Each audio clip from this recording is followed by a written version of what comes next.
Bonjour à tous les deux, est-ce que vous pouvez commencer par vous présenter et nous dire de quoi parle le film? Alors moi je suis Ludovic Boukerma, je suis un des deux réalisateurs de Leurs enfants après eux. Zoran Boukerma, donc l'autre réalisateur de Leurs enfants après eux. Et donc c'est un film qui est adapté du roman de Nicolas Mathieu, Leurs enfants après eux, donc le roman éponyme.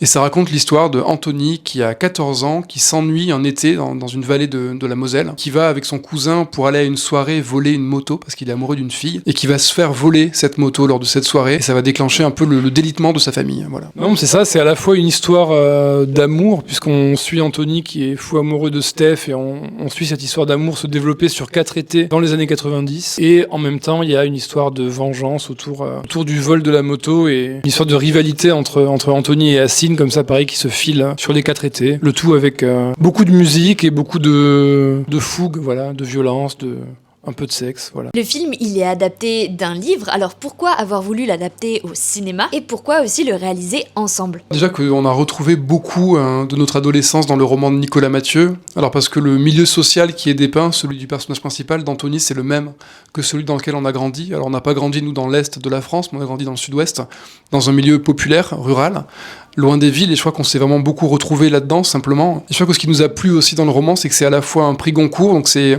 une fresque sociale qui est très pointue, et en même temps c'est un livre qui est très accessible dans son écriture, dans sa forme. Il y a beaucoup de lecteurs, c'est un livre qui a beaucoup plu, et je crois que c'est une force qu'on trouve à ce livre-là, et c'est ce qu'on a essayé nous de traduire en cinéma, d'être à la fois un film qui a un propos social, ça parle de déterminisme, de reproduction de classe, et en même temps c'est un film qu'on veut envoler, c'est un film sur l'adolescence, donc qui est aussi généreux dans sa forme, et fougueux, voilà. Oui, c'est un film qui parle à la fois d'un sujet social, mais qui en même temps incorpore un peu de thriller, de western, de romance, voilà, c'est un peu tout ça à la fois. Nous, en fait, on réalise tous nos films à deux. Le premier, on était même 4, mais en tout cas, nous, on est frères jumeaux et on a commencé à écrire nos premiers films au lycée, et je crois qu'il y a ça a toujours été assez évident de travailler ensemble. Je crois que le fait d'être jumeaux fait qu'on se connaît tellement bien qu'on n'a même pas besoin de finir les phrases pour savoir où l'autre veut en venir. Et ça, quand on écrit et quand on tourne le film, c'est un énorme gain de temps déjà, et puis ça rend tout plus facile. Je trouve aussi qu'être deux, ça permet d'avoir un premier spectateur aussi, quoi. Quand on écrit une scène, par exemple, l'autre, il va lire la scène que l'autre a écrit avec le recul nécessaire pour dire ça va pas, ou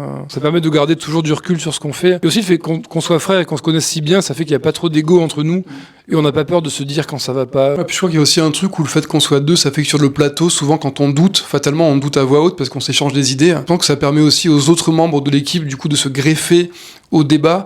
Et je sais que nous on a bien l'idée quand même qu'un film c'est un travail collégial et qu'en fait les idées peuvent venir un peu de tout le monde, même si c'est nous qui les réalisons. Et ça permet peut-être aux autres membres de l'équipe d'être un peu plus décomplexés dans le rapport qu'ils ont à nous et de pouvoir aussi échanger avec nous et donc de construire tout ça ensemble. Comment est-ce que vous avez casté vos personnages principaux? Alors je crois que ce qui nous a plu chez Paul, c'est paradoxalement qu'il est très différent du Anthony du livre. Dans le livre, Anthony c'est un gamin terre à terre, bagarreur, un peu épais, qui raconte à un moment, même Nicolas Mathieu, que Anthony a donné rendez-vous à un surveillant derrière le lycée pour se battre, et le surveillant a eu tellement peur de lui qu'il n'est pas venu. Donc c'est quand même, avec Paul, on est aux antipodes de ça, et je crois qu'on aimait l'idée d'avoir un Anthony qui soit plus doux, qui soit pas un cliché de masculinité, qui pourtant s'exprime quand même violemment, mais je crois qu'on a pensé en fait les deux personnages, Anthony et Assine, vraiment comme un miroir, quoi. Pour nous c'est les mêmes, et on voulait avoir des acteurs doux pour les incarner. C'est le cas aussi de Saïd El Alami qui a la même douceur que Paul Kircher, et on trouvait ça assez beau d'avoir deux acteurs, deux personnages qui s'opposent très violemment, mais qui pourtant dégagent de la douceur, parce que ça raconte quelque part que la violence leur est un peu imposée, quoi. On est dans un milieu où, pour s'affirmer en tant qu'homme, il faut montrer les muscles, il faut être violent, et pourtant, profondément, on voulait que nos personnages soient doux, pour qu'on puisse se raconter que voilà, ils imitent la violence des pères, un peu, de leur père, et pour autant, on peut se raconter qu'ils vont évoluer peut-être vers autre chose. C'est que certes, ils vont, comme leur père avant eux, rester dans cette vallée, avoir des métiers similaires aux métiers de leur père, mais peut-être qu'ils seront pas aussi violents qu'eux en vieillissant. Je fais aussi un truc qui nous a beaucoup plu chez Paul Kircher quand on l'a rencontré, c'est qu'il avait aussi, il est très double. Il est à la fois très adolescent et il peut aussi être très adulte. C'est un peu solutionner un problème qu'on avait nous, qui était celui de se dire comment est-ce qu'on va faire pour filmer un adolescent à la fois à 14 ans et à 20 ans sans avoir à changer d'acteur. Et nous, on voulait pas changer d'acteur parce qu'on trouve que c'est un peu une rupture du pacte qu'on fait avec le spectateur, c'est-à-dire qu'il y a une rupture de l'attachement. Et Paul avait cette grande capacité d'être à la fois les deux et de régler ce problème-là. Après, lui, il a travaillé avec une chorégraphe où il a un peu accentué ses gestes, comment est-ce qu'on occupe l'espace quand on a 14 ans, comment on l'occupe quand on en a 20. Mais en tout cas, il avait ces deux aspects en lui qui fait qu'en fait, ça permettait vraiment d'avoir un seul acteur pour traverser comme ça les époques.